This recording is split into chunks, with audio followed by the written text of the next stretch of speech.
Welcome to the Michelle Mission, 2 Men, 1 Podcast. Every black film ever made. My name is Vincent Williams, and I'm joined as always by my partner. Hey, what's up? This is Len, aka the Bat Triple. And as we move through the waning days of summer, on this episode, we will spend some time with what is legitimately a modern classic. Whether or not Lynn and I agree with it being a modern classic, I guess that's what the conversation will be.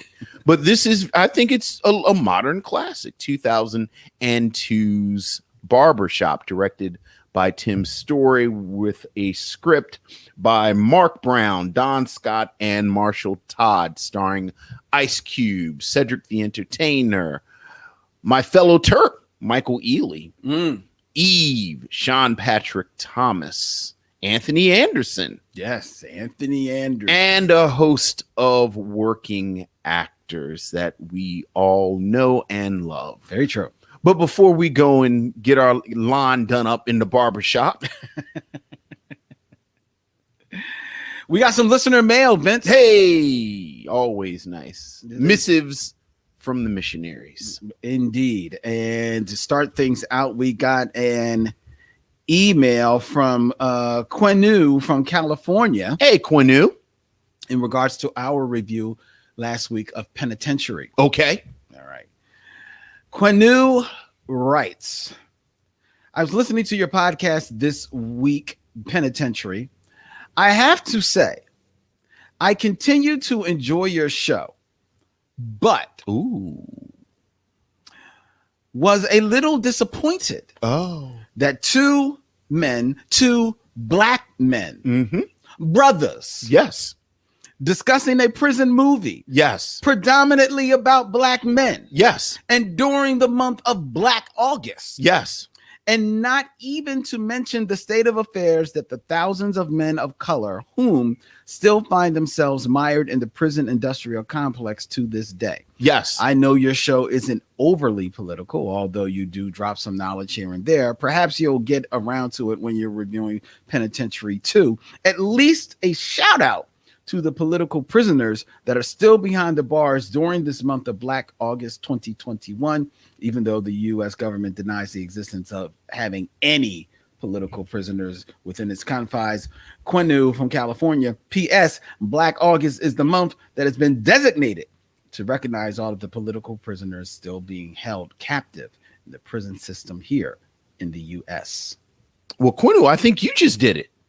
He did. I think you just did it. And you know, I won't speak for Lynn, but I always, it borders on disrespectful, I would think, to have talked about that during Penitentiary talk. Like, you know, I like Penitentiary, but I mean, it's Penitentiary. Well, and certainly next week with Penitentiary 2. Yeah. Yeah. But my thing about I think he raises a good point, at least not mentioning it. Right. But I think the reason why, at least speaking for myself, sure, I don't want to necessarily speak for you, but speaking for myself, the reason why thoughts of that didn't really filter deep into my head as I was watching Penitentiary, as well as while I was reviewing it, was because I don't think that theme is really a part of the message of Penitentiary. Maybe it is on a very subliminal level, right. But I think it is so subliminal that it is very easy to miss it. Sure. At least as far as my watching. Well, I didn't get the sense that any of the prisoners in Penitentiary were political prisoners, unless we want to say that the very nature of the prison industrial complex, everyone is a political prisoner, which I think you can certainly argue. And along those lines, I do think that there is a theme in Penitentiary, which we talked about a little bit. Obviously, we could have talked about it more, of prisons being factories, right? Holding these black bodies and using these black bodies. The irony is that we may have talked about it more when we did Life. Irony, of course, That's because true. Life was a comedy. Yeah. But there's this, and we talked about, there's a real darkness that runs through life. Yeah. And I think that plot point of whether you're innocent or not, or whether you've served enough time or not, the machine has to always be fed. Like there's that theme running through life set in a southern jail where they all were working on the houses and sort of utilizing all of this prison labor. Yeah. So it certainly is more prevalent and more of the text and further up top in the subtext of life than I felt that it was. Right. Like I think, again, it's just bodies. Yeah. And sort of commodified bodies in penitentiary. But thank you. Say his name again. Quinu. Thank you, Quinu. And thank you for writing in and saying that. Yes. And as always, thank you for continuing to be. And I don't know if you've seen Penitentiary 2 lately, but I'm just going to go ahead and give you the heads up. I don't know how. Yeah. He gets further away from any I don't know how much we'll be talking about Mumia next week with Mr. T and little people flying through the air. So yeah. We also heard from Belinda Silber. Hey, Belinda. Just listened to your Spades episode, or that you called Penitentiary. Right. Wondered if we had seen the clip of Tom Hanks talking about playing spades with a black reporter.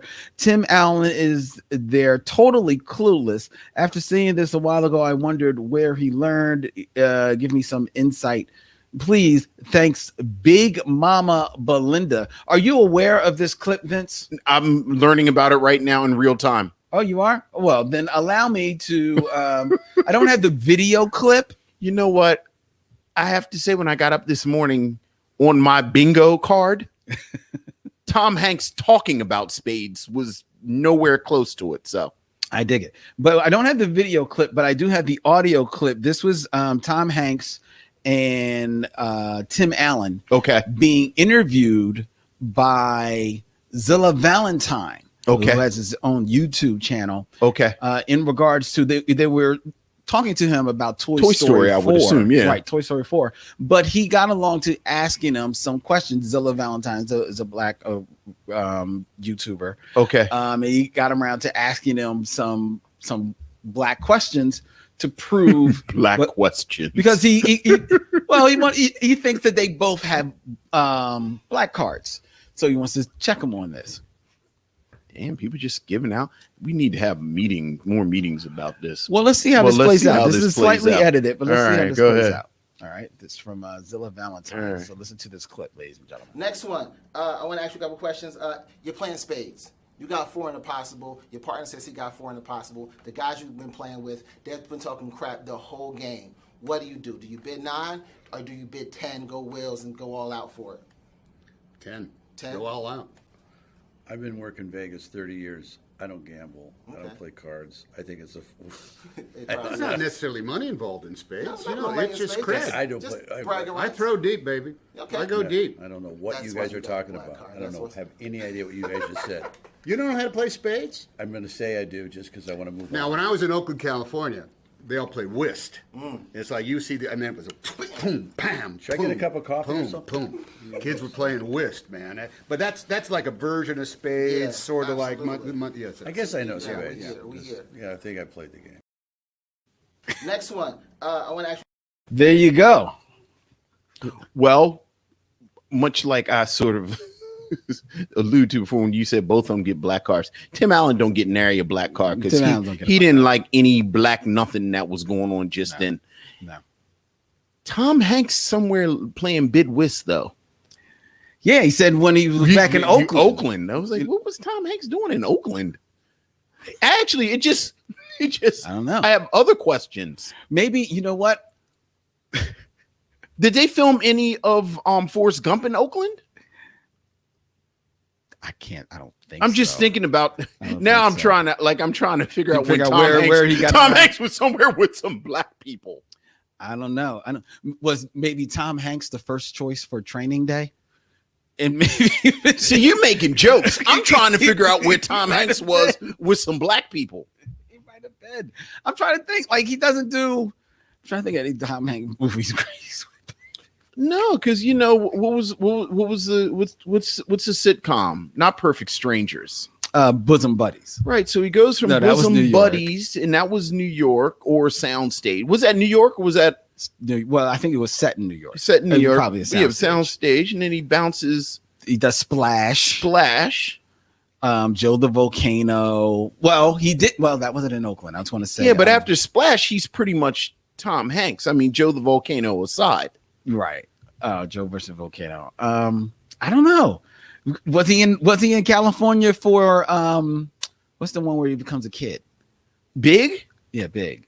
Yeah, but by then he's Tom Hanks. Yeah, but he can still be hanging with. He can be hanging with the brothers. You don't think Tom Hanks can't hang with the brothers? No, I don't. He said, no, I don't think Tom Hanks was hanging with the brothers.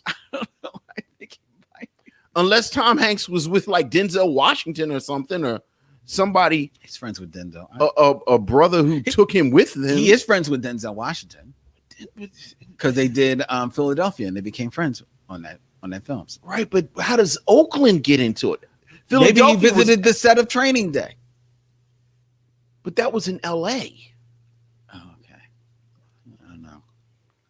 I don't know. Maybe he got people in Oakland. Maybe he got people in Oakland. Tom got people in Oakland. Tom got. All I know is that Tom was with it. Tom was with you. Was that the right answer? I mean, he said go in 10. It sounded like he was moving more context clues than anything else, but he was doing all right. Oh, why you gotta play him? I I'm not think trying he to was play- there. I'm I think he not- was. yeah, I think he look. was right there. Look. I think he was right there, Vince. I think you're playing him.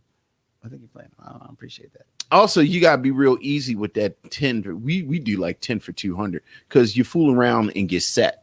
Like I heard him say he has 4 in a possible, and then his boy has 4. But what I in the other team have been talking mess the whole. But what I didn't hear was that they weren't that good. Got you.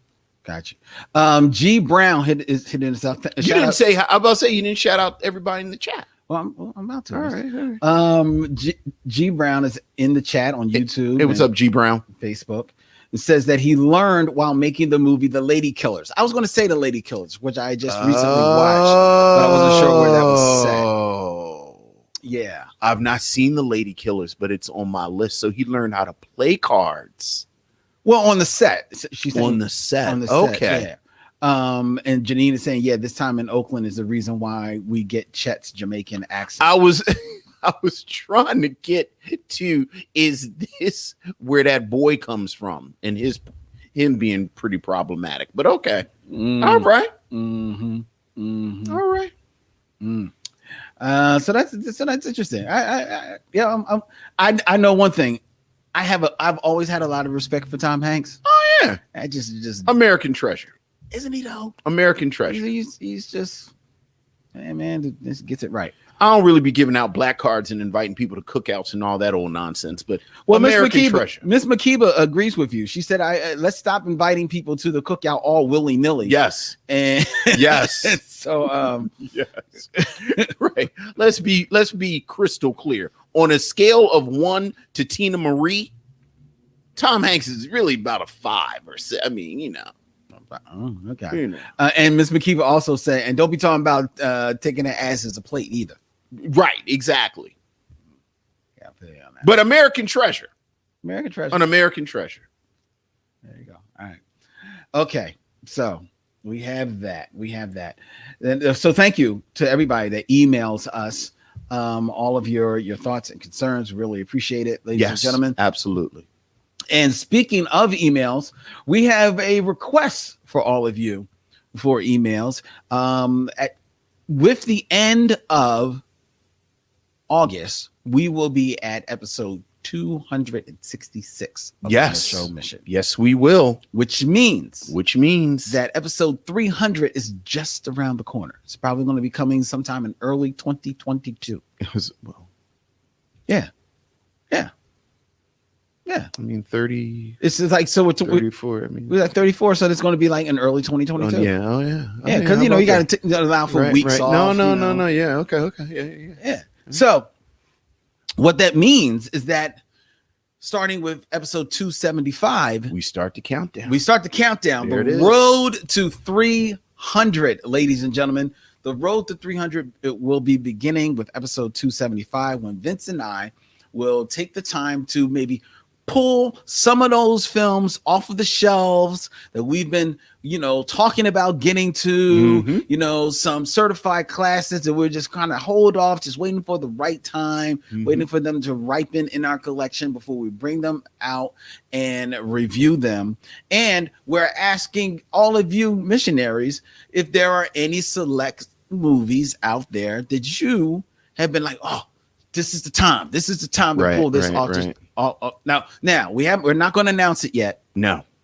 But we already know what episode 300 is going to be. Yes, we do. And it's going to be a doozy. It's going to be a long-awaited film. We're not announcing it yet. We won't be announcing it for another few weeks. Right. But that still leaves 24 films to get up to it. That's right. And who knows? You may come up with one, ladies and gentlemen, that is so dope that we'll just be like, yo, I think we got to do that one instead, dog.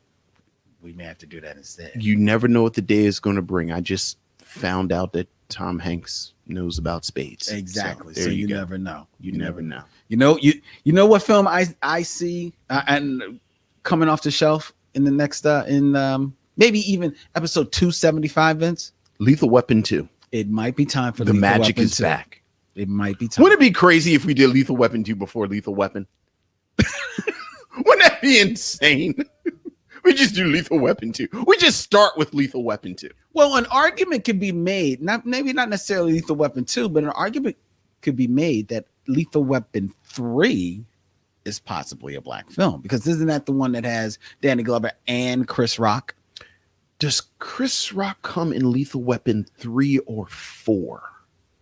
I think Joe Pesci shows up in 2, right? Joe Pesci is in 2, and then he's just part of He going the forward. crew. I mean, maybe. I think he shows up in 3. Okay, of course, I would argue, all jokes aside, I think Lethal Weapon is a black film. Well, I mean, it doesn't work. Like, Lethal Weapon does not work without Danny Glover's character being black. well, didn't we did do Die Hard 3? Die No. Hard with a Vengeance. No, we didn't. We didn't? Do you have some type of bootleg movie podcast that no one knows about? You sitting here you're like Bleak Gilliam after his mouth got busted up, and you just sitting here and run like the table. This is the one right here. This is the one right here. You just sitting over here doing a podcast in your head. Why would we have done Die Hard with a Vengeance?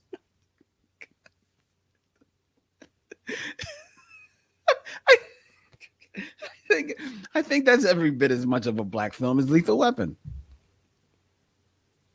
No, because John McClane. See, you're so busy focusing on the literal representation that you're not looking at the themes. Die Hard with a Vengeance. Samuel Jackson's character didn't have to be black.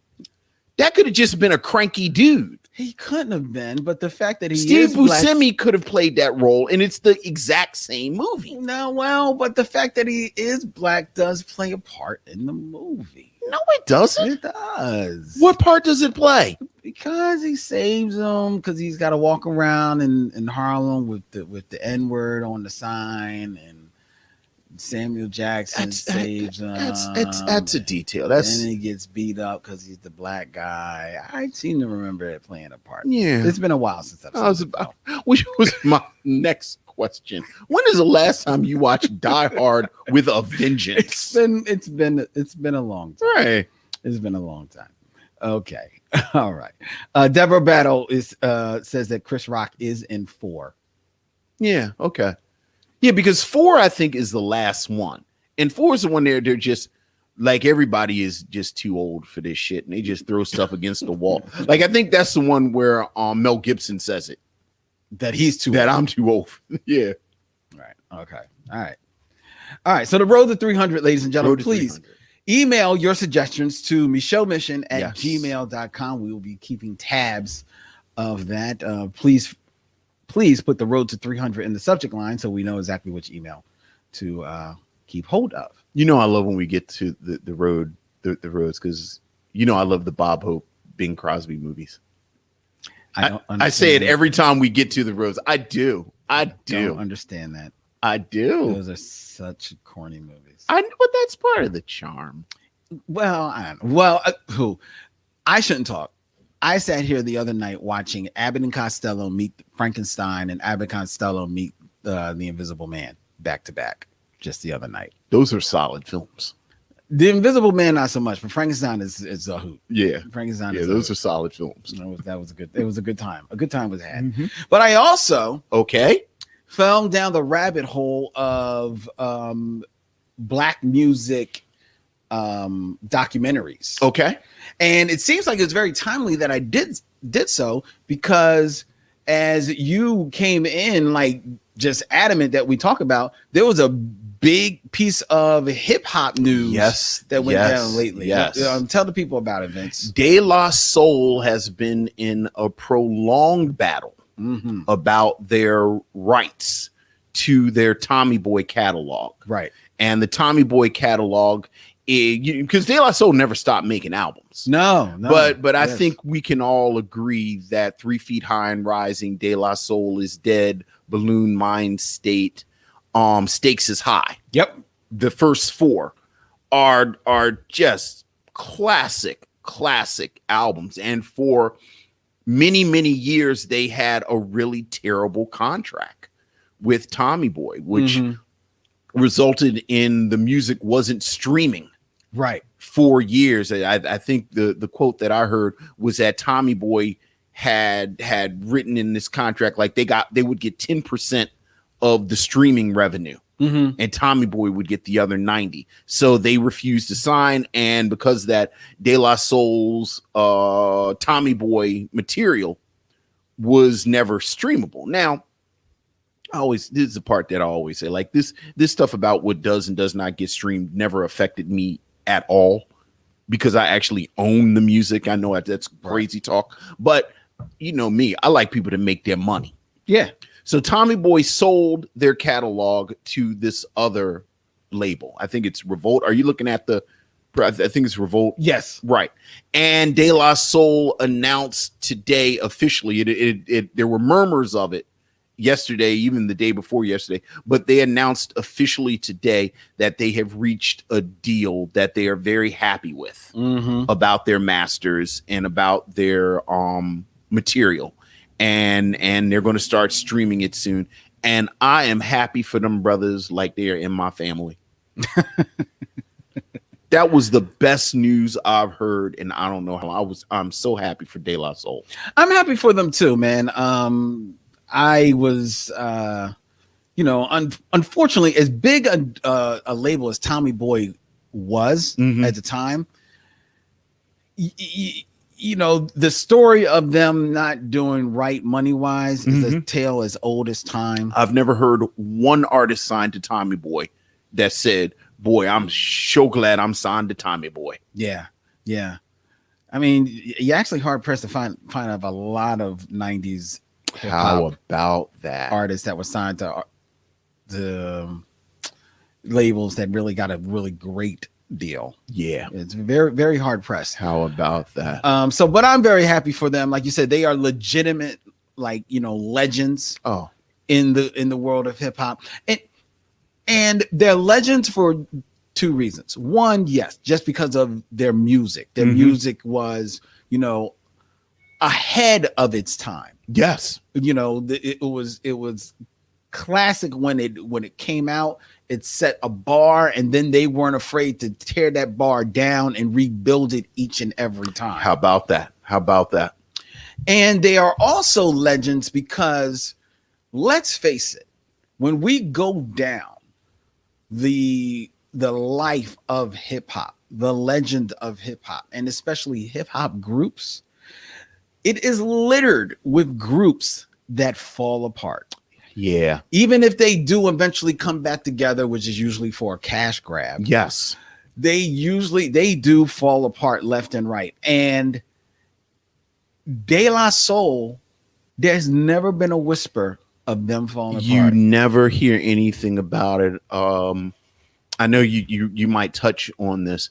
I think Beats, Rhymes, and Life, the Tribe Called Quest documentary, has some faults. Like I don't think that's like, I think it's some issues with that documentary. But the one thing that you see throughout is how De La Soul, in contrast to A Tribe Called Quest, always kept it together among themselves, to the point where one of the best parts of the documentary to me, I know where you're going, is how frustrated they are. Yes. With Tribe. Yes. They're like, like, dog, like I would just as soon as like they don't even need to be on comp and tour no more. Like, right. For real. And then because they messing with our energy. They messing with our energy. And then there's the one scene where I believe it's Maceo is backstage with Tip, and he's like pleading with him, like dog, like why? Like why? And Tip is just like, yeah, man, but but what he said, but he ain't talking to me. He ain't talking to me. But dude, like this is like you and like you can feel Maceo knows the cameras are on too, so he don't want to go right. So he don't want to really go in. Really want to go in, but he's like, and Maceo's a big dude. He's like you hear him, you can see him. Like, right. I'm like, yo, like I'm feeling him, right? Because like you said, I did fall down that rabbit hole. I watched Beats, Rhymes, and it's Beats, Rhymes, and Life, right? The Tribe Called Quest documentary by Michael Rappaport, which definitely has some issues with it. Yes, but at the end of the day, what I keep coming back to, they're on camera saying what they said. Yes, so absolutely. Like, you can say whether or not right. The words aren't stitched together, right? You know what I mean? And it's not secret audio. No, and both them boards. Another funny part about this, it's because it's all about, like, unfortunately, the desolation of the Tribe Called Quest at that time. Right. And it's really, as much as it's about the desolation of Tribe Called Quest, it's really about the friendship between Fife and Q-Tip. Right. And both of them are talking out their ass a little bit. Right. If I'm being 100. But the whole time, every time they keep cutting back to Ali, he's like, yeah, but for me, I was like, okay, if you don't want to do that, it's good. Yeah. Or sometimes you see them two like kind of like going at it, and Ali's just in the back and he's just like stone faced, just like, yeah, and it's almost to a point like I feel a little bit sorry for him because he's caught in the middle, but then it's also like, dude, you want to do something? You know what I mean? I mean, what can you do? Yeah, I mean, but this is your crew, man. Yeah. I'm just saying, like, if crew is falling apart, even if there's an image in the movie of Ali taking them both into another room. Right. Here's the thing. All right, I'm not because Tribe. I know is my favorite group of all. So yes, I know. Like, you can't fall apart. But they did. I mean, they did. They did. But even after they did, like, Fife has passed. I know. Q-Tip is, doing his thing. Ali Shaheed Muhammad is doing his thing. Like, they're always a Tribe Called Quest. Like, no matter what you do, you're always a Tribe Called Quest. Okay. All right. I mean, maybe it's sacrilege to some people, but Paul McCartney is always just going to be the Beatles. Okay. All right. No, I see what you're saying in that regards. But the difference is that Paul McCartney, for as much as, the story is out there, still maintained a relationship with the Beatles. He had a relationship with George. People had beef. Beatles had beef. They had beef, but they got over their beef. Did they? Yes. I don't know how much they did. I think they did. Paul McCartney changed the order of the names on the songwriting just like 10 years ago, so that his name was first. Well, his beef was with Yoko. I mean, his beef was Yoko. You call it with Yoko if you want, but Yoko wasn't no Beatle. Well, then you can't tell John that. Right. We try and put it on Yoko, which is a little sexist and a little racist, but that's a whole different conversation. It's a whole different conversation. They got people. crews have beef. Crews do have beef. Crews have beef. But okay, so I watched that. Mm-hmm. Then that made me want to see. I'm glad you moved off a Tribe Called Quest because we were just going to say, You would have been here all day. We never got to the movie. Right. Then that made me want to see a documentary that a lot of people don't know about. Okay. Called "I Want My Name Back." Yes. Which is the story of the Sugar Hill Gang. Yes. It's specifically Wonder Mike and Master G. Yes. And how the Robinsons of Sugar Hill Records, right? Yeah. Sylvia Robinson and Joey Robinson. Yeah. Mm-hmm. And their whole family. Right. How they not only robbed them blind, as all hip hop labels are wont to do, and certainly at that moment, in the 80s, like the Sugar Hill Gang was probably. Did anyone get robbed before the Sugar Hill Gang? Well, Sugar Hill Gang, no, probably not. Right, because probably even not Grandmaster Flash and them ain't got until after Sugar Hill. Right. Nobody got. Sugar Hill Gang is the first. They're the first hip hop crime, I think. Right, and probably no one got robbed more than Sugar Hill Gang, because when you think about it, their first single, which is acknowledged as the first true rap single, Rapper's Delight, sold 10 million copies. The single, sold 10 million copies. You should always say to date. Right. Well, at the time of the documentary, because people are still. Yes. Yeah, Rapper's Delight is still generating income. At the time of the documentary, it sold 10 million copies. That was in the documentary, I believe, 2012. Yeah. They, at that point in 2012, had only made $250,000 each for their whole career. Never mind over just that one song. Right. They made $250,000. So the Robinsons, they robbed them blind in the 80s and 90s. Mm-hmm.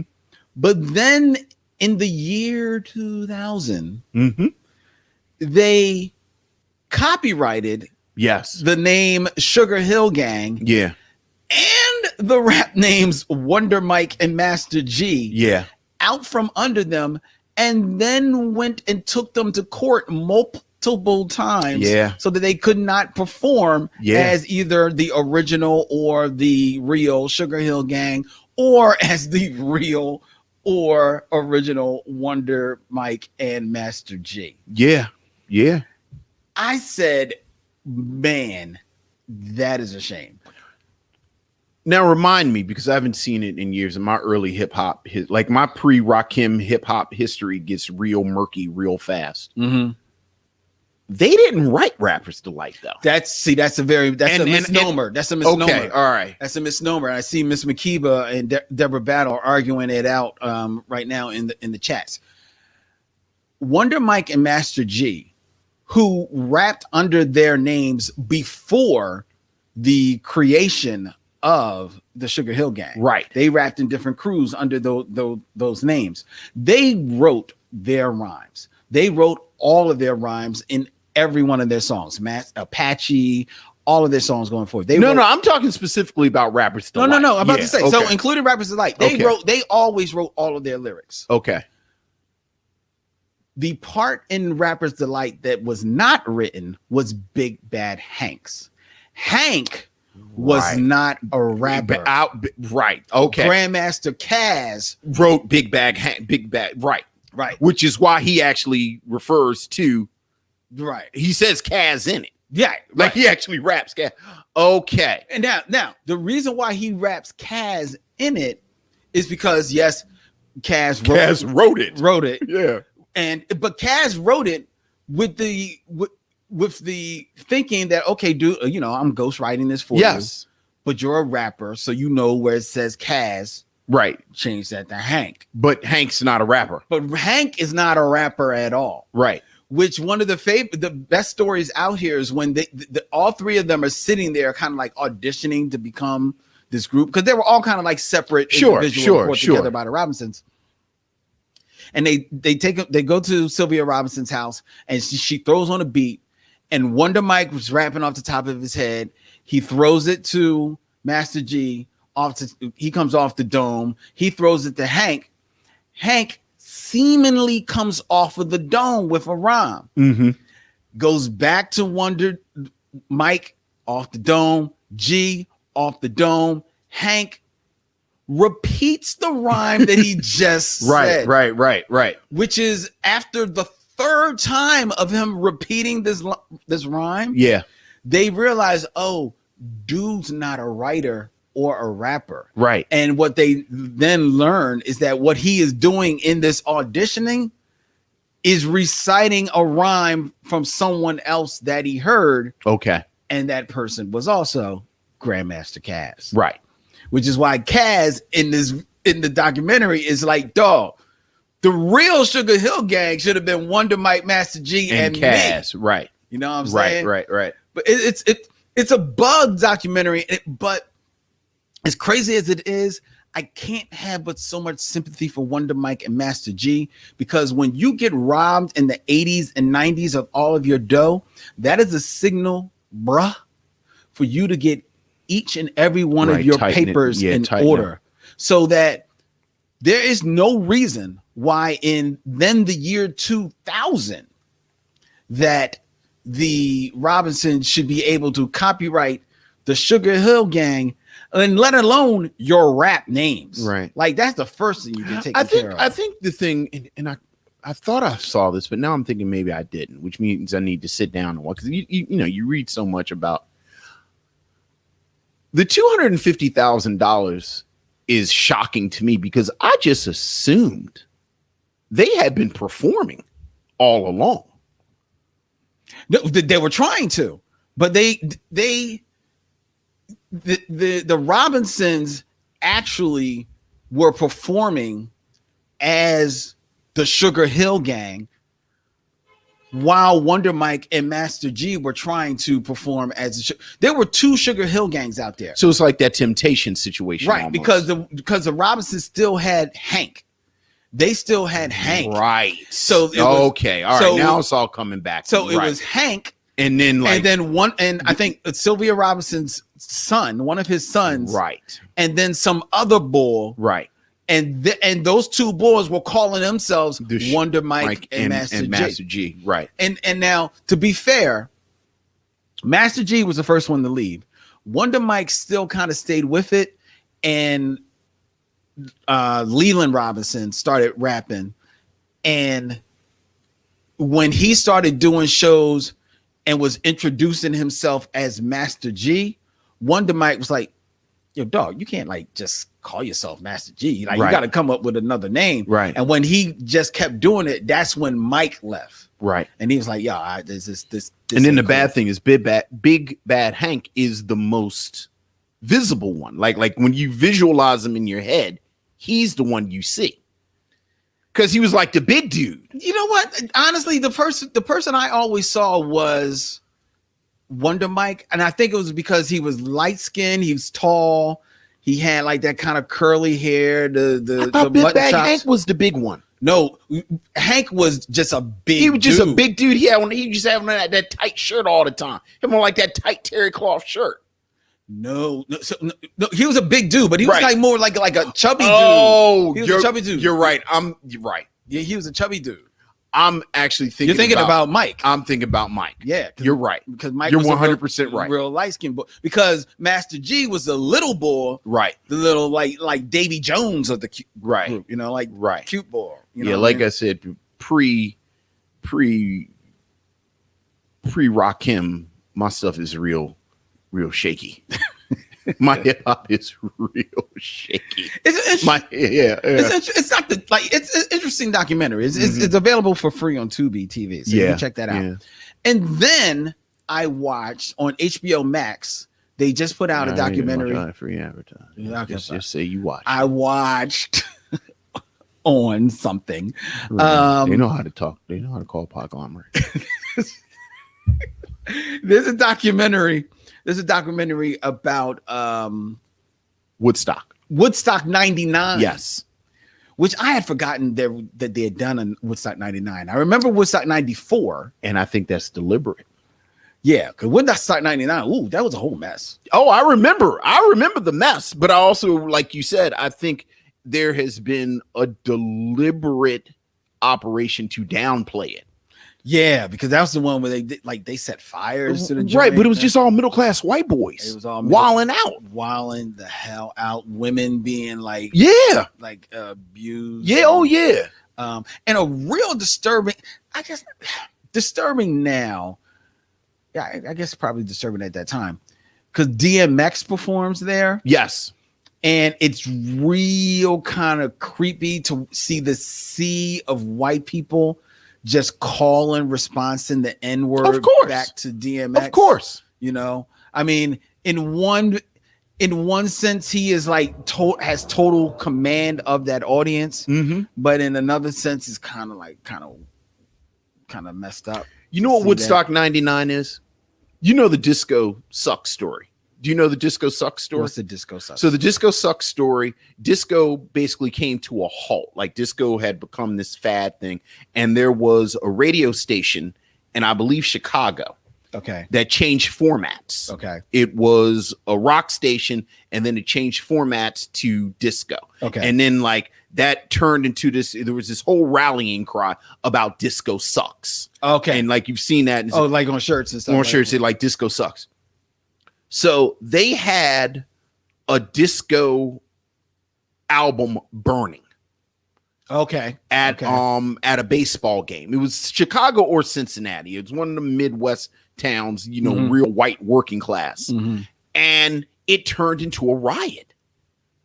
Oh, and I think I do burned up remember all that. it, and everyone they started coming onto the field. They came onto the field because I think it was either free beer night, yes, or the cheap beers, but it was incredibly racist. Yes. Incredibly homophobic, because let's just be real. When we talk about disco music, we talk about black, brown, and gay people making music. A lot of it, yes. And no, the actual club culture that, you know, like before Saturday Night Fever and all that old nonsense, like what we call disco music, that club music, black, brown, gay people. Right. And they had this burning, and it turned into this whole thing, and we don't talk about it. Like, no, like, you know, when you talk to music historians, and it's funny, it's almost adjacent to the conversation that they had about Summer of Soul. Okay. How we've never ever discussed this music festival in Harlem. Like, you might know about Wattstack. Maybe. Right. But we privilege Woodstock, and we talk about Woodstock like it was the pinnacle, but it is always very telling what gets highlighted in history and what gets downplayed. Yeah. And this whole Woodstock 99, like you said, and we were adult people in 19, but like you said, it's like, oh, right, there was a Woodstock. Yeah. Like, how come, like, you know, it's like Lollapalooza still goes on. Like, how come we don't talk about the fact that there was a Woodstock 99? And that's why. Right. Yeah. Because just like the disco sucks and they burned them albums, it was these middle class white boys wilding out. Yep. Yeah. Yeah, it's crazy, man. It was a very interesting documentary as well. There's at one moment the porta potties overflow. Yeah, it was a mess. Yeah. And like the people are like literally like call themselves kind of like mud wrestling, but they're really wrestling in like shit. Yeah. I was like, I was watching it and I was like, this smells disgusting. Yeah. Oh yeah. It was a straight trip. But that was my rabbit hole that I fell down of music documentaries. I like a good music documentary. I do too. I like a good music documentary. Made me want to look for more.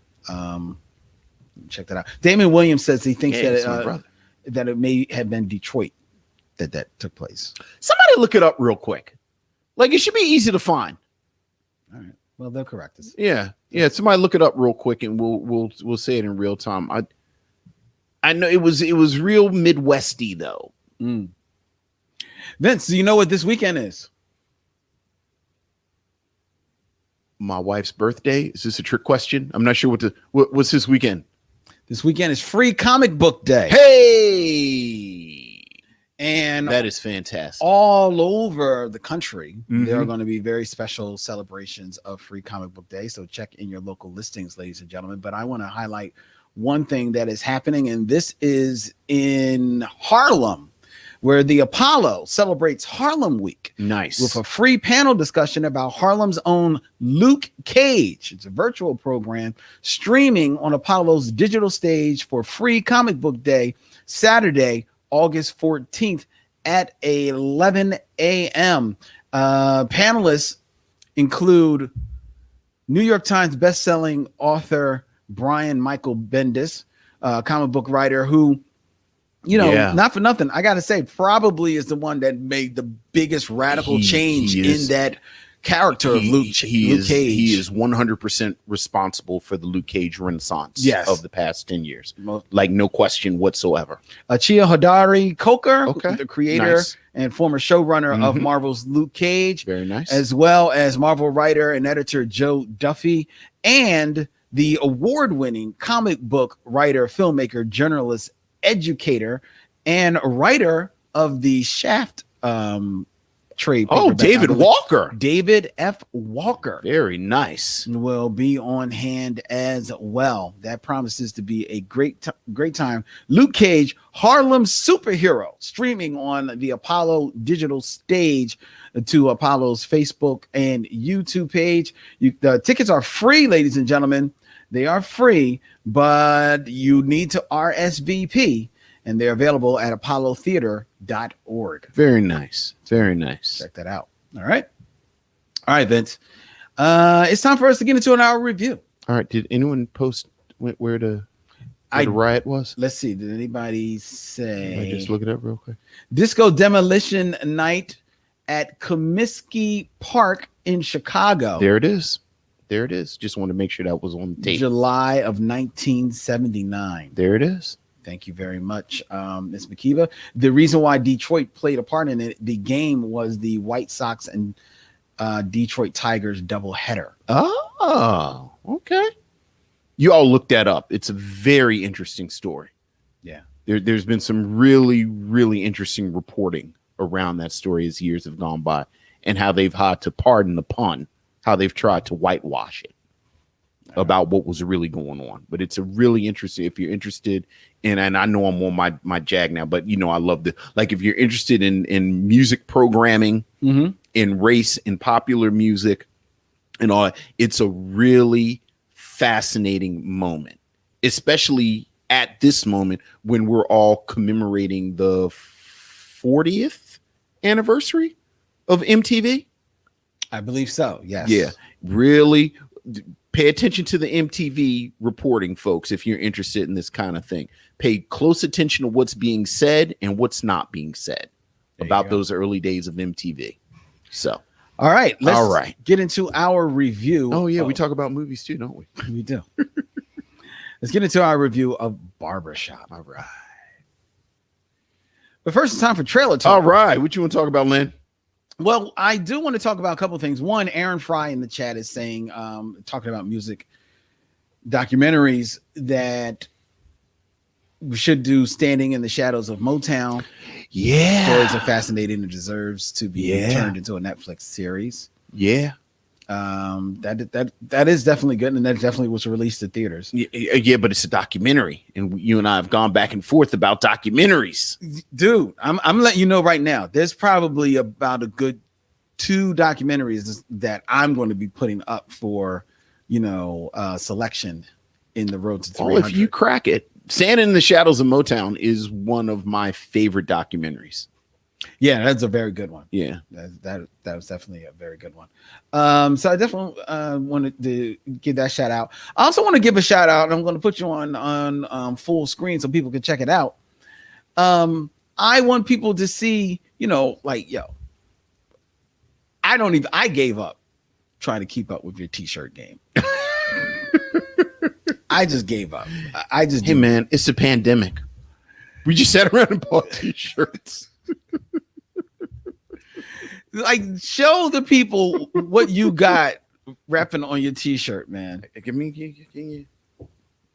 There you go. There you go. That's the the faux. I was about to say it's actually not a Gordon Gartrell. It's not the Gordon Gartrell. It's the one that Denise said that she could make yes for $20. yes for Theo. For Theo. Look at that. Look at that, man. That is a dope shirt. Well, and that is thank a you. deep dive. Look, I know we're not supposed to talk about it anymore, really. It's my absolute favorite episode. Wow. It's my favorite. It is the platonic ideal of an episode of The Cosby Show. Like if I had to show one episode ever, that's the one I always pick. Is that first season? That is second season because Denise has this short haircut and her braces are off. Yes. Oh, yes. Which was a big deal yes. to young Vince. It was a big deal to a young Webb as well. Mm-hmm. Yeah, second season, Lisa Bonet with the short haircut and she got her braces off. I said, well, this is a new thing. I believe, is that also the season? That might be the Halloween party season too, which is important because that's the season that Claire dresses up like Tina Turner. Oh, yes. I remember that. Which was also a bit of a bombshell for young Vince. For young Vince. It's like, oh, okay. Okay, Felicia Ayers Allen. Miss Makiba is breaking out the script for the Gordon Gartrell episode. You don't like it? Ask me that question again. That's right. Maybe if you tuck it in a little. It's tucked into my socks. To my socks. That's right. That's right. I haven't seen that in forever. That's right. I haven't seen that in forever. I may have to pull that out. Watch some Cosby. Very good. Very good. Very good. All right. But yeah, you know, I feel like someone wrote about that, like during the pandemic. Like people were just buying T-shirts.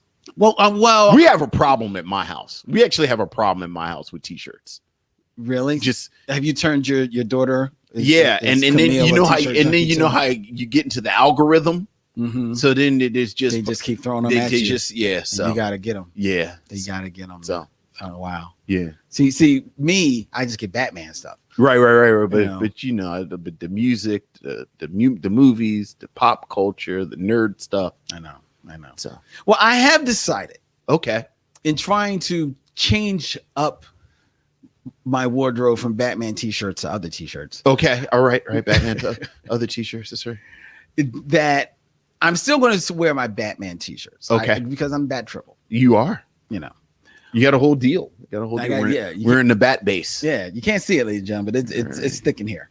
But I have decided that any other T-shirt that I'm going to wear is going to be more in line with Black culture. Okay, all right. But then my problem is then just trying to find one that looks different enough because I don't want just like, you know. Yeah. Oh yeah. And then every time I find something that's different. It's one that I've already seen on your chest. So, well, see, I got a head start because I was all through the pandemic, and yes, yes, yes, and I think they all come up with like, well, Vincent Williams likes this. It's reading my contacts, and I'm like, hell, man. Yeah. So and my big T-shirt guys are you. And Randy, the Super Triple. Gangsta Grass. Yeah. So all the Black T-shirts you've already got. And Randy is just Superman T-shirts, which I don't wear. Right. And you know who else is a T-shirt dude who I watch like a hawk? Scheme.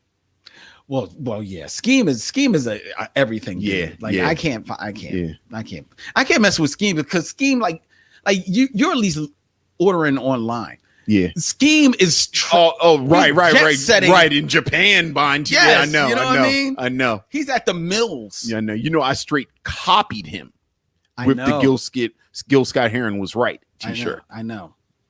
So, yeah. Summer Willow is actually like Scheme is the king of all. Yeah, Scheme. Yeah, Scheme is no joke. Miss McKeeva is still going through the script.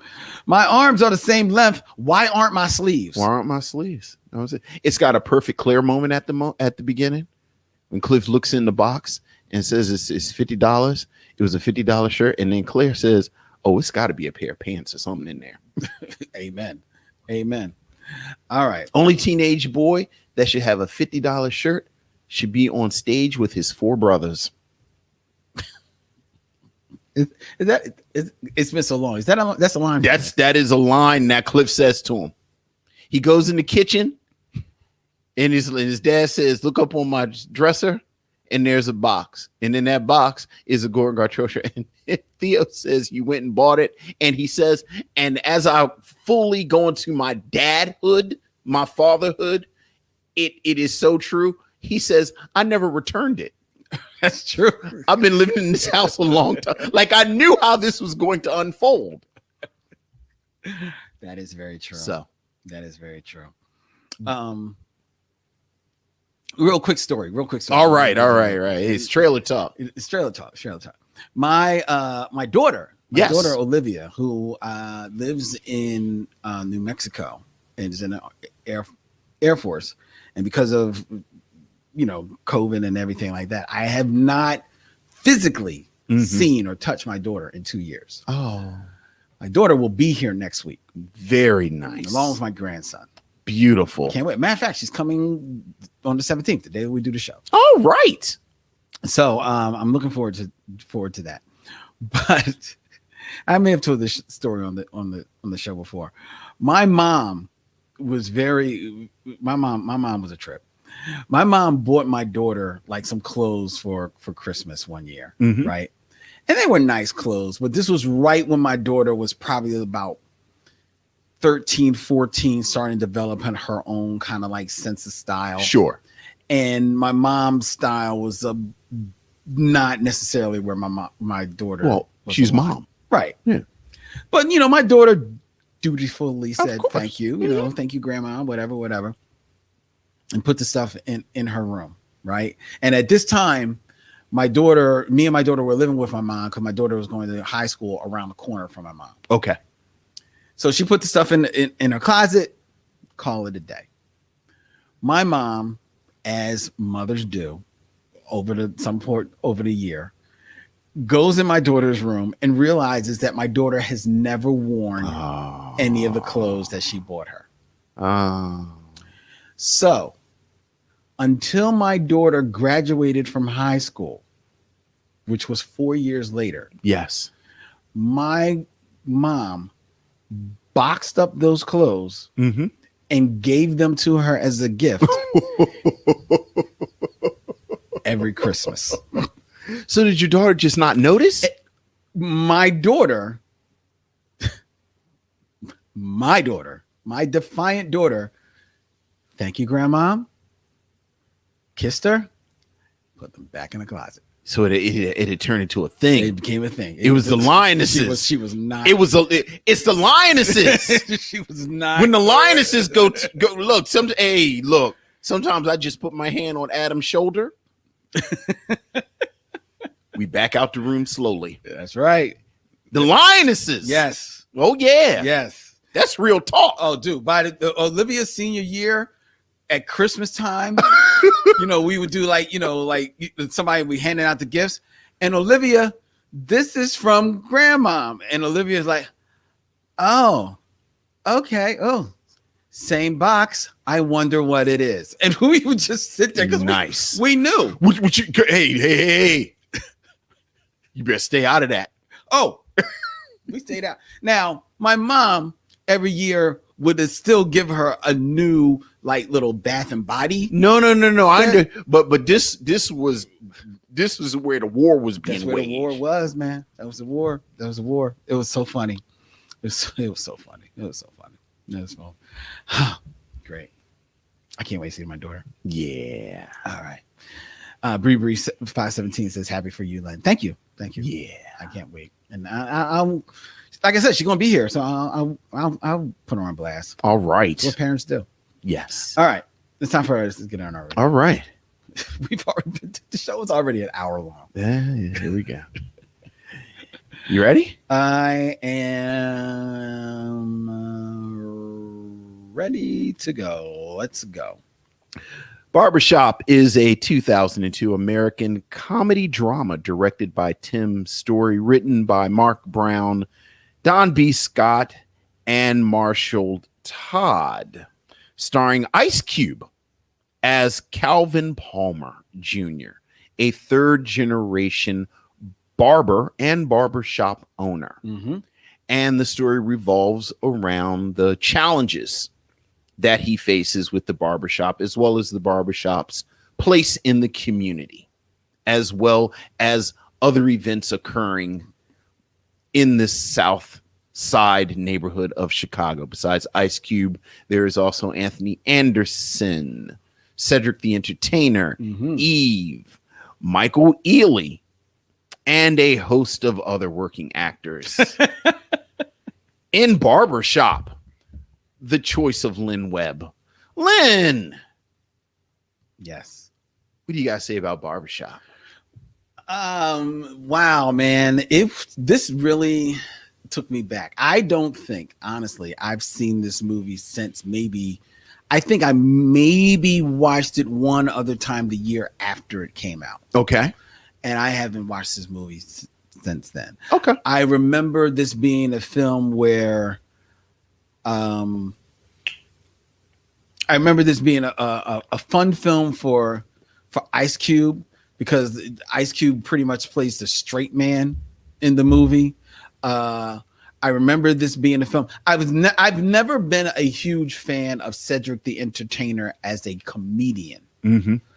And no one's going to say that Cedric the Entertainer is any type of great actor, but the personality of Cedric the Entertainer I've always kind of enjoyed, right? And I remember this movie kind of like liking, Cedric in here with his Frederick Douglass hair and all that type of stuff. But the reason why this movie took me back so much watching this now is since the last time I've seen it, I've stopped going to the barbershop. I haven't been to the barbershop probably, now it's 2021, probably in at least 15 years. Okay. Because I cut my own hair. Okay. Right. So, and I miss the camaraderie of a barbershop. I miss the community of the barbershop. I miss the conversations, the arguments, the fun jabs, that comes down. And watching this film brought all of that back to me, right? Which I thought might color my rewatching of the film now from a critical eye, because now I'm just waxing nostalgic over like, oh, I remember when I used to go to a barbershop. Mm-hmm.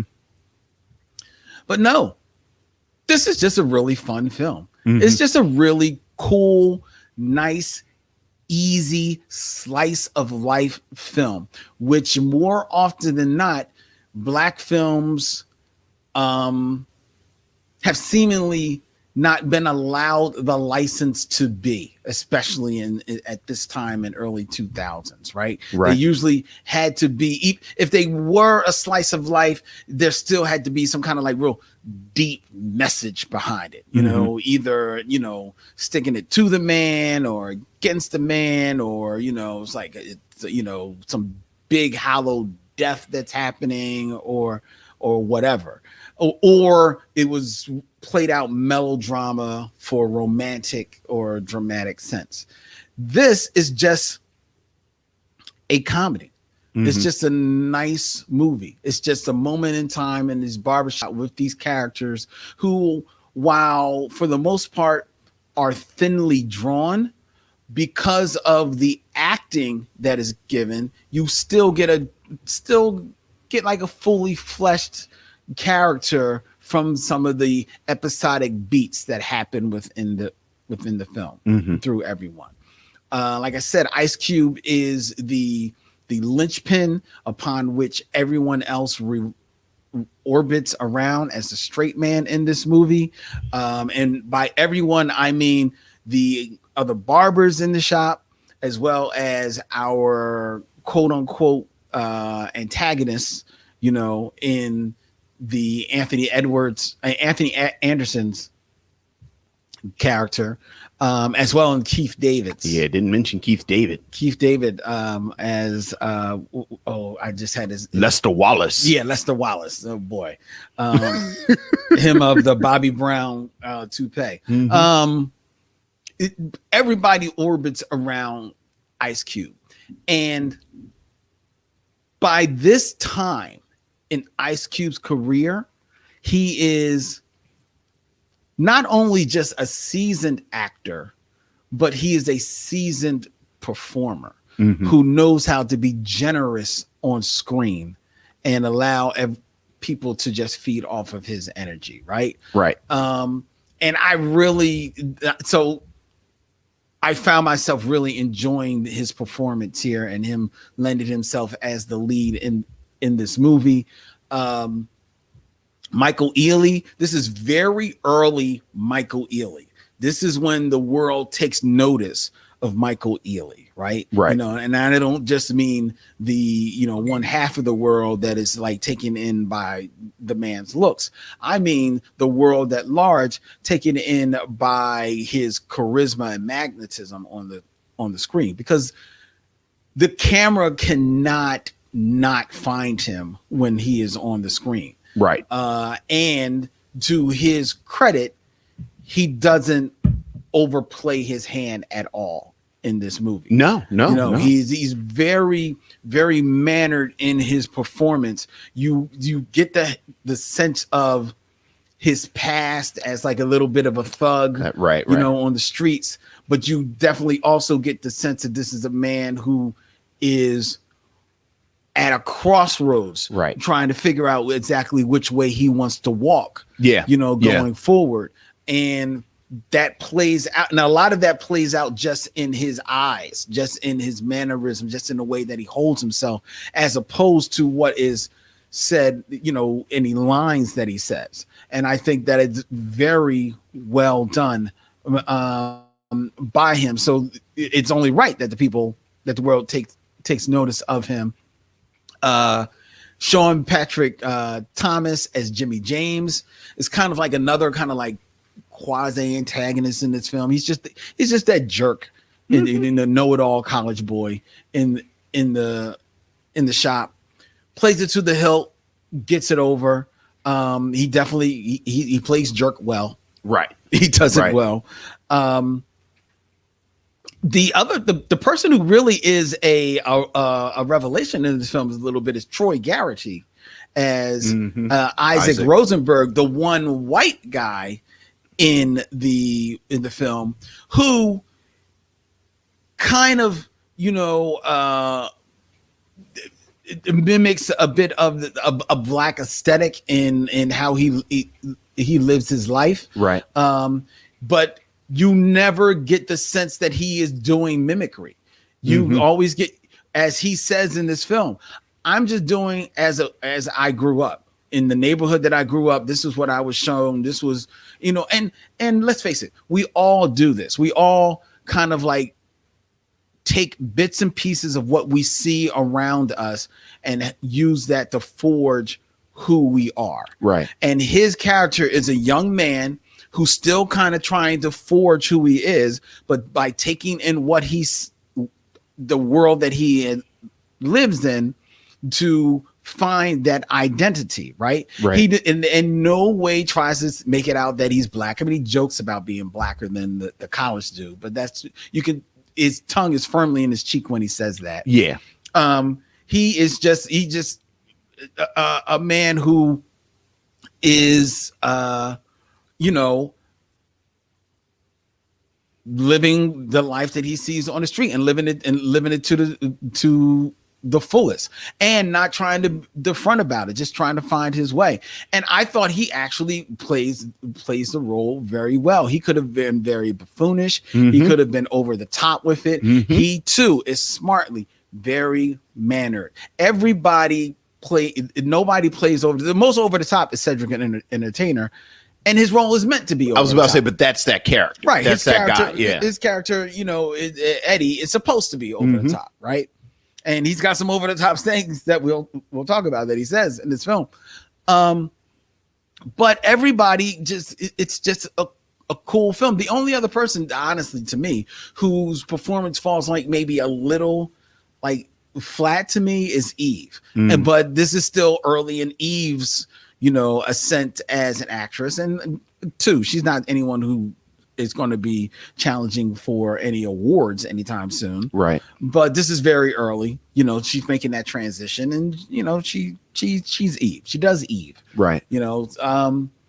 She's not asked to do but so much, and she does what she does. Yeah.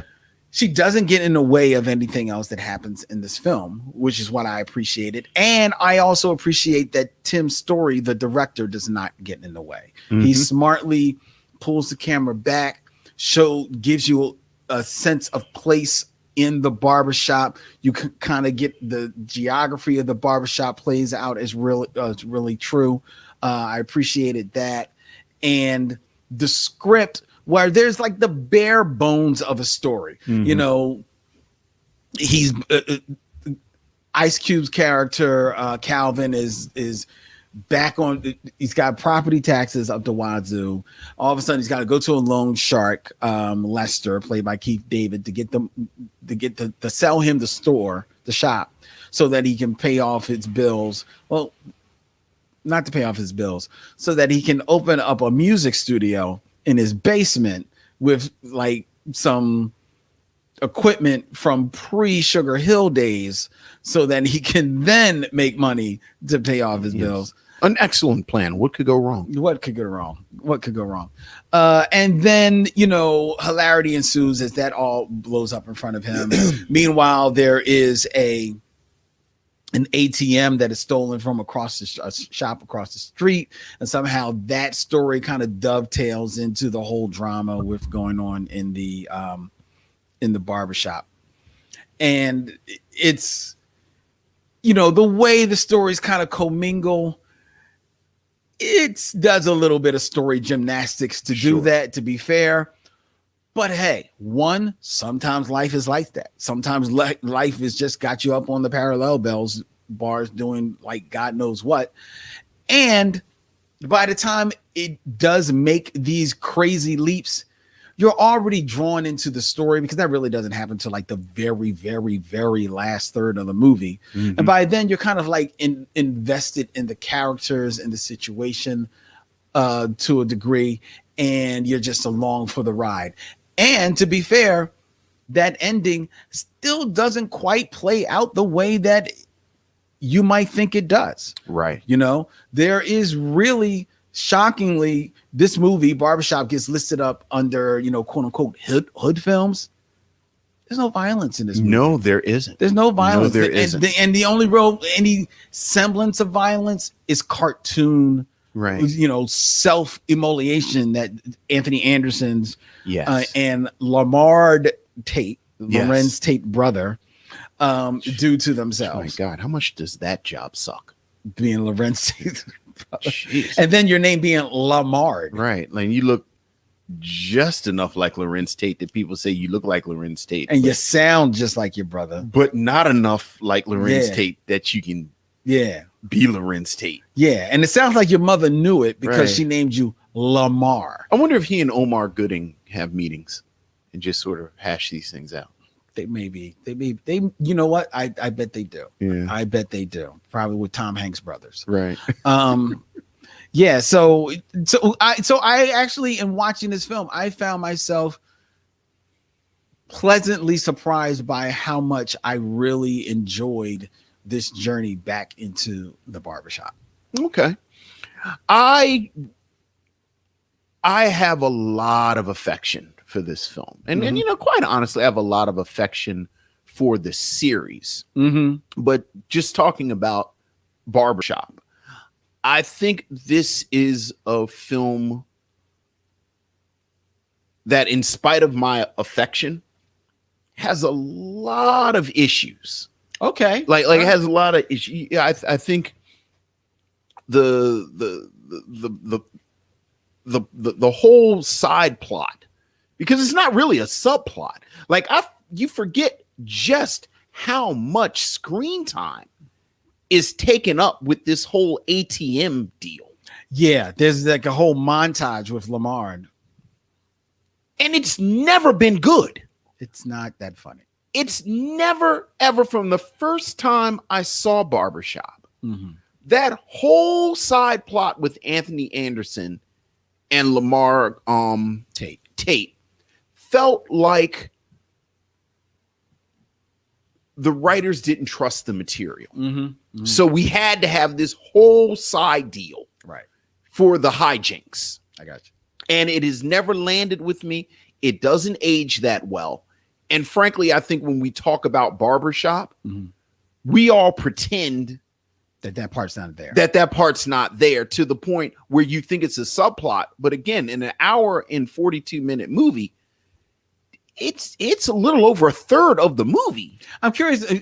You said that it doesn't age well, because I feel a lot of it is slapstick. Yeah, I mean, this whole the whole plot of stealing the ATM machine and they're taking it up and down the steps, and it just doesn't age well because it doesn't make sense. I mean, to me, them dragging the ATM up the street was the precursor to the Fast and the Furious movie franchise, when they're dragging a bank. Don't you disrespect down Don't you do that. Don't you do that. I think that's where they got No, where it's they got not. their idea. So you have that part. The whole plot about Calvin needing the money from Lester Wallace doesn't make a lick of sense. Okay, it does. Within the film. Like, this is not some waif in the woods. This is a third generation barber in this neighborhood. Yes, but he does say that he's only been managing it for 2 years. It's not about him managing. It's about Lester Wallace and his role in the community. Okay. The script doesn't even care enough to make it a real twist. Like, as soon as he hands him the money, Lester Wallace says, "Oh, I'm not going to keep it as the barbershop. I'm going to turn it into something completely different." A strip call a barbershop. A strip call called him. So the complications in the film don't make sense, or they just kind of eat up screen time. Okay, that's true. The cast, I agree with you about the performances of the cast, from Michael Ealy to Eve to I just forgot the Sean Patrick Thomas to I just forgot the actor's name that played Isaac. That's Troy Garrity. Troy Garrity. Individually, I was not that impressed with any particular performance. Like, oh, really? I thought they did fine. I think I do think you make a really good point about Michael Ealy's performance being more one of implication, like allusions to this past. And I thought I actually agree with you about that.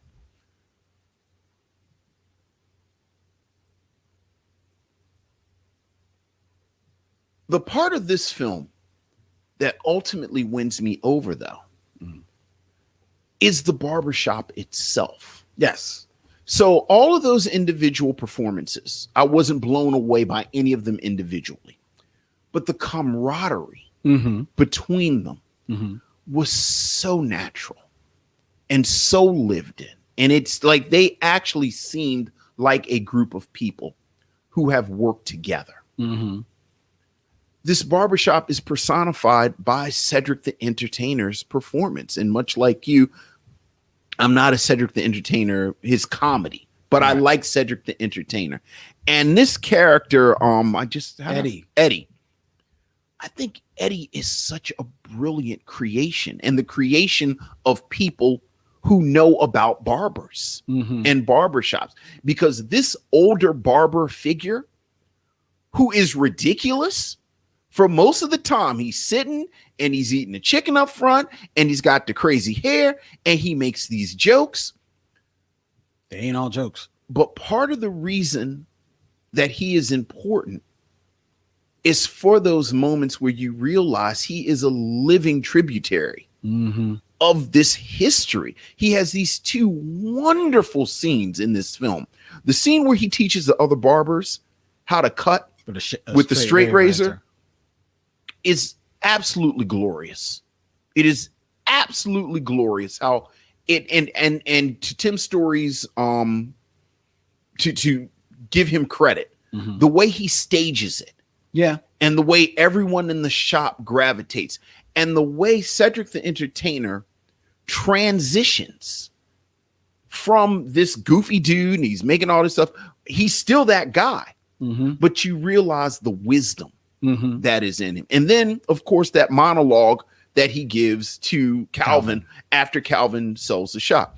You completely understand how the instinct, and we'll talk about this in a couple of weeks, the instinct for Barbershop 2 is to push him to the fore. Yeah. Because he's everything. Eddie is everything. Much like you, I love Ice Cube in this film. And I'll take your straight man and I'll add on to that. I think Ice Cube has done a wonderful job transitioning into an everyman actor. Yeah. Yeah. That's a good point. Yes. The first scene with he and his wife in the studio, and he's talking about his dreams and everything, and they feel like a couple, and he feels like an ordinary man. Yeah. And the one thing I will grant the plot about him taking this money from Lester Wallace, that anyone who's been alive longer than 10 minutes knows that this is a terrible idea. He is an ordinary man.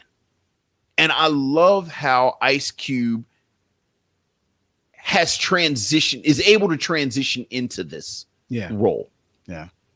And then there's just the barbershop itself and the detail of the barbers and the detail of the barbershop culture, and you know, guys playing checkers and guys coming in, people coming in selling things, and the profane that occurs in the conversations. There's one member of the creation of this film that we haven't mentioned because he's on the production side. George Tillman produced this, and George Tillman, we've talked about him creatively because he was a creator of Soul Food. Yes. And this very much feels like a companion piece to something like Soul Food. Yeah, this could be like 3 blocks over. It could be 3 blocks over because it's so lived in and it's so warm and it's so loving. Yeah. To this very specific slice of Black culture. Yeah. That issues like plot ultimately are secondary. Yeah. Ultimately are secondary. And much like I said, you forget how much that whole dumbass thing with the ATM and they're going up and down the steps and they're yelling at each other. You forget how much of the movie is taken up with this. That's true. You do. Because of the love this film has for the culture, which then transitions into a love that it has for you if you are a part of this culture, so that it all fades away. You pointed out Ice Cube's performance as the husband, right? And to his wife, Jennifer, played by Jasmine Lewis, who's not given a lot to do in this film, but I like to your point, when they are together, you do feel like they are a couple, right? And I also like that, and for some people it might be a small thing, but I like that the movie makes the point of having Ice Cube realize how he's going to play himself out of this drama, the trouble that he got himself into. I like that it lets that happen in a moment between him and his wife, because it could have been very easy for that to happen like the back room of the barbershop, or while he's just sitting listening to all of them talk in the barbershop, and then he just has a revelation. I like that it actually comes from the conversation with him and his wife, especially because it's in that conversation his wife, who, to his credit, and again to the film's credit, he tells immediately about what he did. Even though he has misgivings about it, there's no dramatic play where he's hiding it from her, Right. And she finds out. No, he comes out and tells her because, it's me and you. And you're my partner. I'm telling you this. And she rightfully gives him a little bit of shit about it. Right. But then she also says in that scene, well, no matter what, I'm going to be here for you. Right. I'm here for you. Even with the dumbass studio down in the basement, I'm going to be right here for you. I'm like, all right, here I go. I'm plugging it in. You blew another fuse, baby. Right. And I that's just a small thing, but I like that little bit of detail. So much so that I literally like made a gleeful smile at the end of this film where they make sure to show her show up at the end of the film with the baby. Yeah. I loved it. To your point, the other little detail I like about that scene is that she trusts him enough and she has the respect for him enough that she says, basically, I'm pregnant. I can't really fix this. Yeah. And she trusts that he's going to fix it. Mm-hmm. Like, you don't see her off commiserating and then maybe I need to call my mama. No, fix this. Yeah. And then she leaves and then he fixes it. Yeah. And just along,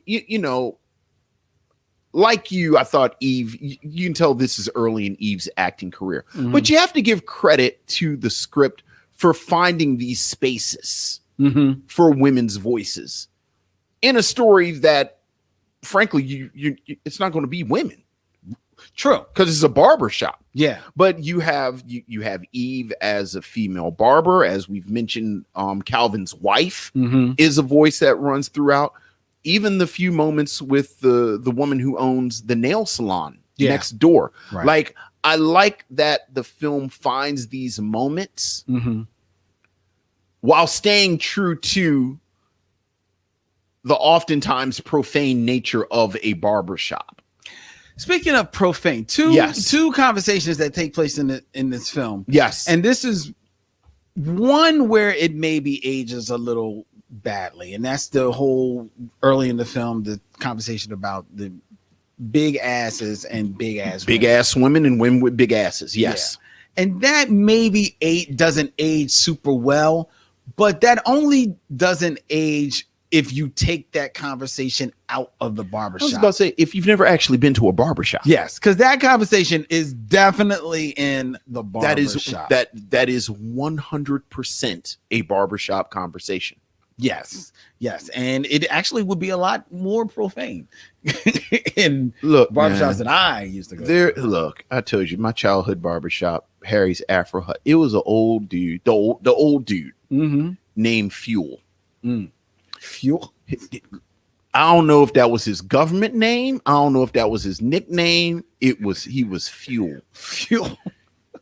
And Fuel would stop the clippers and start talking about plus size women. And that's actually the end of the paragraph, because I cannot add any sentences to the paragraph to what Fuel used to say. Fuel was the nastiest, most profane, graphic man I was a kid.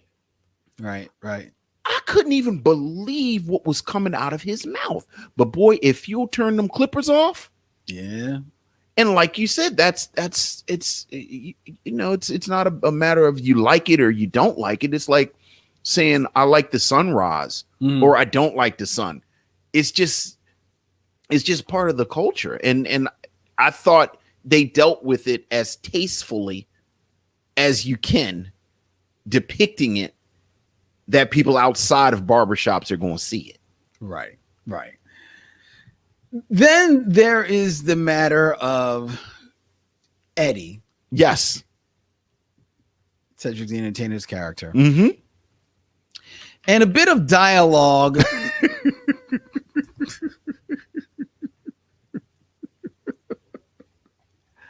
where, let's just run it down for you people. Eddie. 3 things that black people need to tell the truth about. Oh, Number one, Rodney King should have gotten his ass beat for being drunk in a Hyundai in a white part of Los Angeles. Number two, OJ did it. OJ did it. And number three, Rosa Parks didn't do nothing but sit her black ass down. Yes, that is what Eddie said. At which point the barbershop erupts. Yes. In the disrespect that Eddie is showing to the memory of Rosa Parks. Well, Rosa Parks, I believe, is alive at that time. Right. But his point is that there were plenty of other people who sat down before Rosa Parks. They just didn't know Martin Luther King. Look, all I got is anecdotal evidence. I ain't take no surveys. I ain't written no books on barbershops, but I've been going to barbershops my whole life. I've heard a version of that conversation several times. So have I. And I've also heard the F. Jesse Jackson line spewed more than a few times. Yeah, and I think talking about tasteful, the film cuts away because, much like I said, I can't add any more sentences to Fuel. Used to talk about plus size women. Mm-hmm. After someone said F. Jesse Jackson, oftentimes there was a whole monologue that went with it. Yep. And here's why. And here is why. Yeah, they will unfurl the scroll and go in. Yeah. So there was actually some pushback. Yeah, I remember. Oh, I 100% remember. Shortly after the film's theatrical release in September 2002, Reverend Jesse Jackson, and Al Sharpton, protested over some of the statements made by Cedric the Entertainer about African American historical figures, because he also says along with his comments about Rosa Parks and Jesse Jackson, in regards to Dr. Martin Luther King, he also says that Martin Luther King was a hoe. Yes. Jackson and Sharpton pressured MGM to edit those scenes out of the film before its DVD release in January 2003. But the film was released with the controversial scenes intact. Right. And again, I'm sorry, it's only controversial. Like, it was only controversial to people who aren't black men who've been in barbershops. Yeah. And also, you have to really, the other thing about the film in no way pretends or tries to put it forth as this is the viewpoint of the filmmakers. Right. Which is why they immediately show there is pushback on all of his comments. Look, people say wild shit in the barbershop. That's what you're supposed to do in the barbershop. People say wild shit in the barbershop. As Eddie says, we in the barbershop. This is the barbershop. And in the barbershop, this is the place where a black man, it means something. It's the cornerstone of the neighborhood. You can say what you want to say in a barbershop. If we can't talk straight in a barbershop, then when can we talk straight? We can't talk straight nowhere else. There ain't nothing but healthy conversation. That's all. Adam is 5 years old. I know I'm about maybe 2 more visits before the questions start. I thought you were going to say he's 5 years old and he said Martin Luther King was No, but he's sitting up in barbershops. Oh, yeah, man. Real talk. And taking it in. Look, that's what you're supposed to do. That's what you're supposed to do. Like, what kind of father would I be if I didn't take my son to the barbershop? That's right. All right. Look in the mirror. All right. Hand Mr. Jason the money. Give him a fist pound. Nope. Right hand. Look him in the eye. And then look. Barbershop. Yeah. Gotta learn. Gotta learn. So look, man.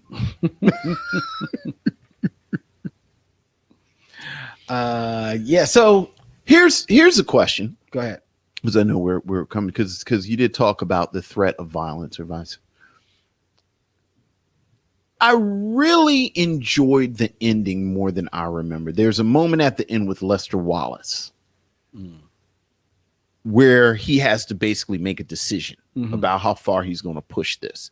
And I thought it was really smart that the film takes the decision out of his hand in that moment. Yeah. Because you really do kind of get the sense that it could go either way. You do. I mean, yes, you do. I mean, I think, the conventions of movies, it's not. But yes, you kind of get that sense. I just thought it was kind of interesting that the cops come in, led by Tim Wright. As the lead detective, a character actor who I actually enjoy when I me too. Doesn't work enough. No, he doesn't.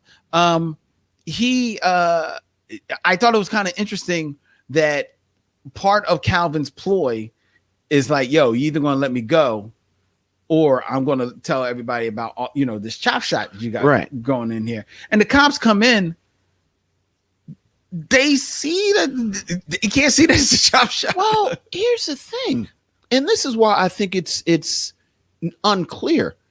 I don't know how much of a threat that is. Like Lester Wallace, by reading between the like, what I infer is that he's been Lester Wallace for a minute, for decades. Yeah. He says, I tried to give your father the same deal. So he knows who Lester Wallace. Everybody knows who Lester Wallace is, but that kind of gives him an out. Yeah. Maybe. Keith David he plays the snake real well. Keith David is the best. I actually found Keith David a little distracting because I think Keith David, much like Cedric the Entertainer's character, I think gravity pulls towards them. And again, I'm going to say it like I thought the cast did okay, but this is not the cast from Get on the Bus. Right. Like they're okay. Right. And if you don't think they're okay, wait until Keith David comes on the screen. Right. Or Cedric the Entertainer is seemingly effortlessly building this character. Yeah. Like when he comes in and he and Keith David and Cedric have that quick exchange.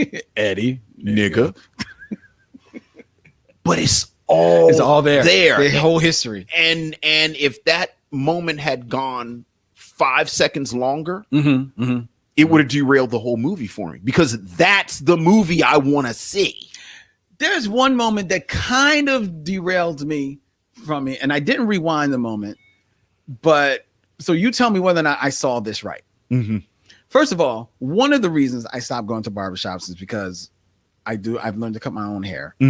But two is like the two people who cut my hair pretty much have retired. Okay. So it's a bunch of like younger guys, and I didn't feel like training somebody else to cut my hair. And plus, I have a problem when I go to the barbershop and the barber is dressed better than me. And to me, you're not worried about getting your clothes dirty. You know what I mean? Like, you not really cutting no hair. And like Q was looking a little bit too fashionable every time he was. But he the owner. Dog. So he kind of play at, I got the sense he's an owner operator. Dude, he had a rotating heads in his chair to be like nice, freshly dipped the whole damn time, right? In his hat too. Come on, indoors. Come on, dog. You like, come on, you sweat when you cut hair, dog. Yeah. You know the lights. But the point that really rang untrue to me, there's a moment where he takes a moment and he's sitting down and he's eating. Cube. And he's got a styrofoam carton in his hand and he's eating. Now you tell me. Okay. Because it looked to my eyes from far away, they never get super close on it. It looks like he's eating crab legs. No, he's eating chicken wings. All right, it's chicken wings, and I'm wrong. Okay, never mind.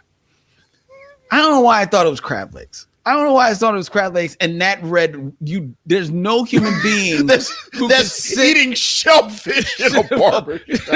Yes. Not in the front seat with it just in one hand. No. Nobody. No, they were chicken wings. They were chicken wings too. They were chicken wings. Okay. All right. Fair enough. Which again, I thought was that's spot on. It's spot every detail. Every detail is spot on. Now I want some chicken wings. Yeah. Every detail was spot on. You gotta leave, Vince. It's still early enough for me. Still early, right? So the question, of course, becomes, and at this point, I think it's we're just doing it for form. Mm-hmm. Would you recommend Barbershop? I would. Mm-hmm. I would recommend Barbershop. I definitely would. I don't remember enough about the rest of the movies to say this categorically, but I think I would lean on. My guess is that I would recommend Barbershop, and you don't really need to see the rest. And I say that with thinking about Friday.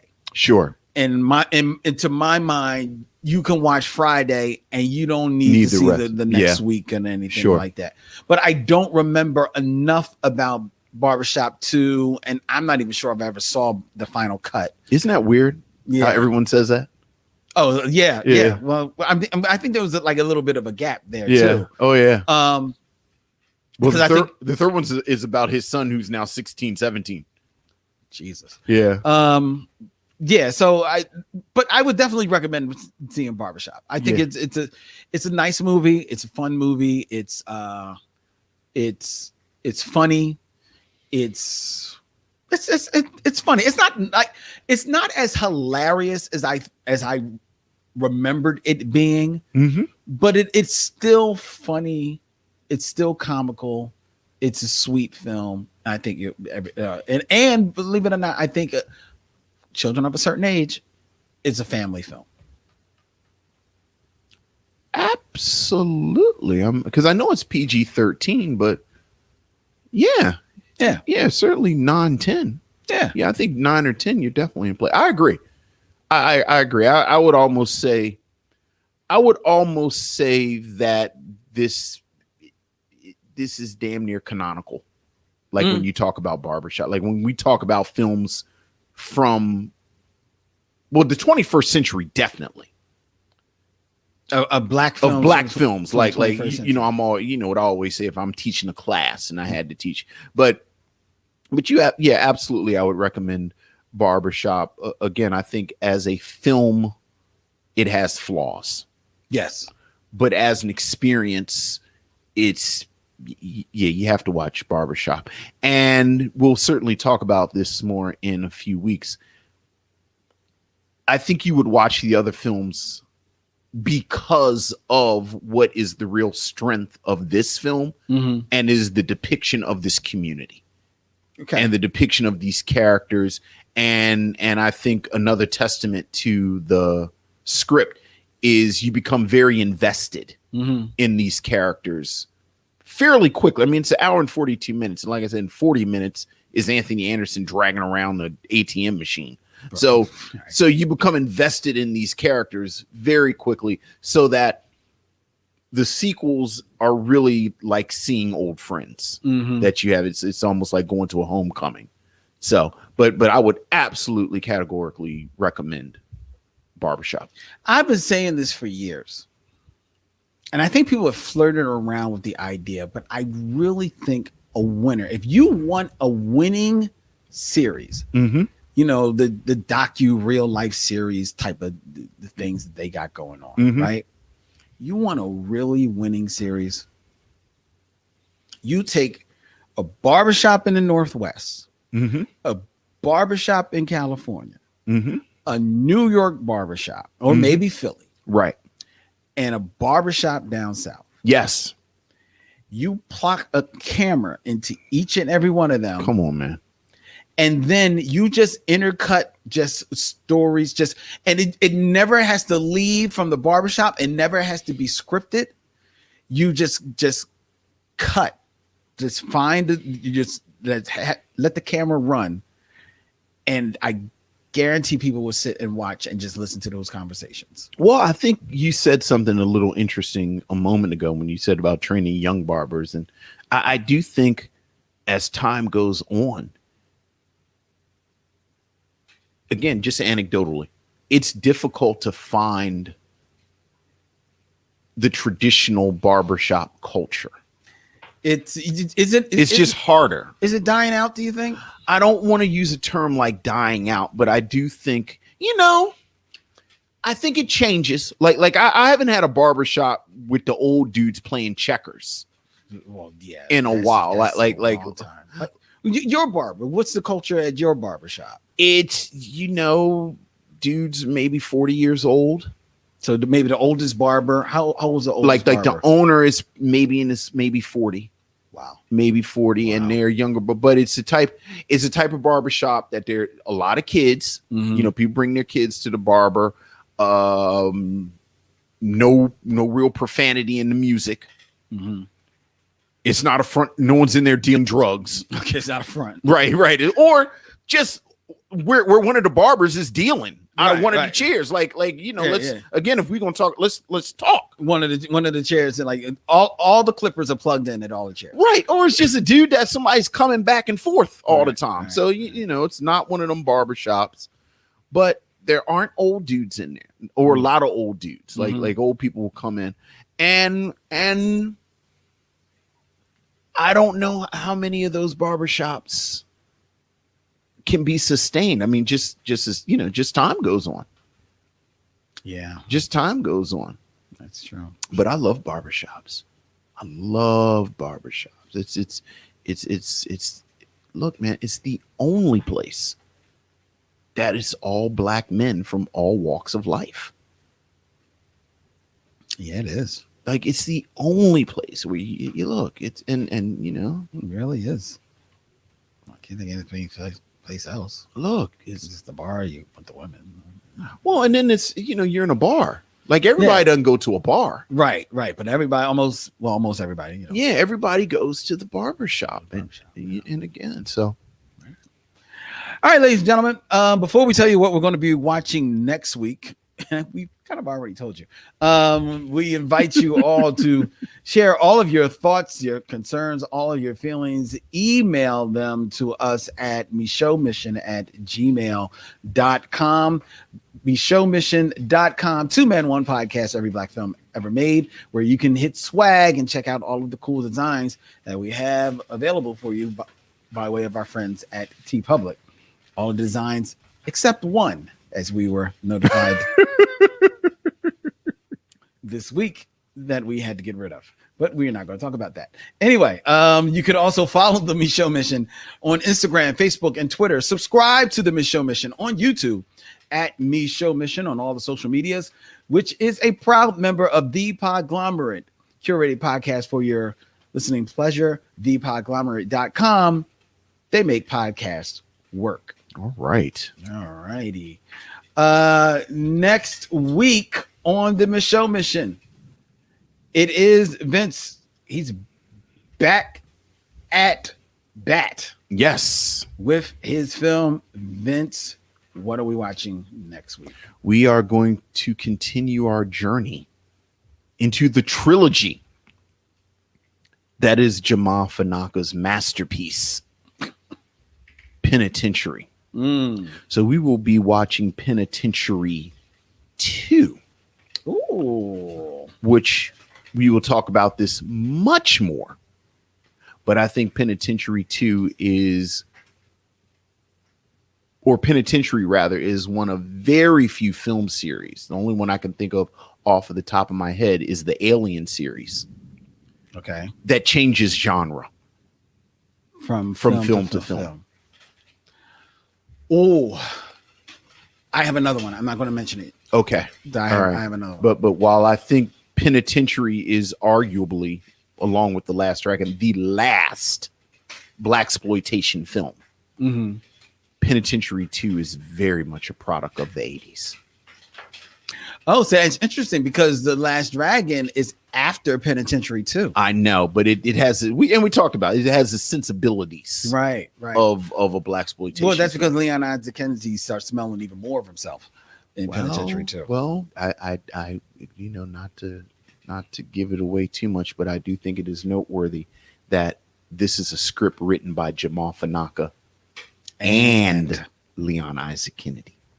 But we'll talk about that much more next week. Next when we week. do Penitentiary 2. That's right. Until then, ladies and gentlemen, we ask you to be safe, be well. Ms. McKeever says, my cousin started out as a barber, and she said too many people came in as customers instead of as clients. Oh. Well, yeah, it's all, but that's the thing now. It's about clients. Yeah. It's about clients, about getting that rotation, about getting that that appointment. Look, man, Barbershop. Like, we could have spent another hour talking about the politics of the barber relationship. That's right. That's right. Real talk. All right, ladies and gentlemen, we're going to get out of here. Until next week, he's Vince, I'm Len, and in parting, we say, We'll see you